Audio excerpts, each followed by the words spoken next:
Hi guys, welcome back to my YouTube channel. ఈరోజు video ఏంటంటే brown రైస్తో దోశ ఎలా చేసుకోవాలో చెప్తాను చూడండి. Please do like, share and subscribe.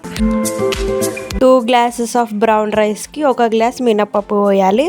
అందులో కొన్ని మెంతులు అండ్ శనగపప్పు యాడ్ చేసుకోవాలి. మంచిగా సాఫ్ట్గా క్రిస్పీగా వస్తాయి. తర్వాత ఒక 4-5 టైమ్స్ వాష్ చేసుకోవాలి. వాష్ చేసుకున్న తర్వాత నానబెట్టాలి బియ్యంని మంచిగా. తర్వాత ఫ్రిడ్జ్లో కొన్ని కూల్ వాటర్ పెట్టుకోవాలి. కూల్ వాటర్ పోయాలి, ఇంకా దోశలు సాఫ్ట్గా వస్తాయి. మిక్సీ పట్టేసి దోశ బ్యాటర్లా రెడీ చేసుకోవాలి. ఇది కొంచెం రవ్వలాగా వస్తుంది, ఏం కాదు. మొత్తం మన దోశ పిండిలాగా రాదు, కొంచెం రవ్వగా ఉంటుంది, ఏం కాదు.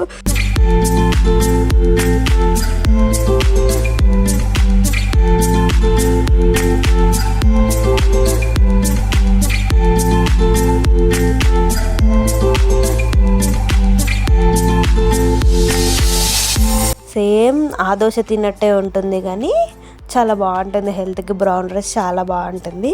నా వీడియో కనుక నచ్చినట్టయితే please do like, share and subscribe.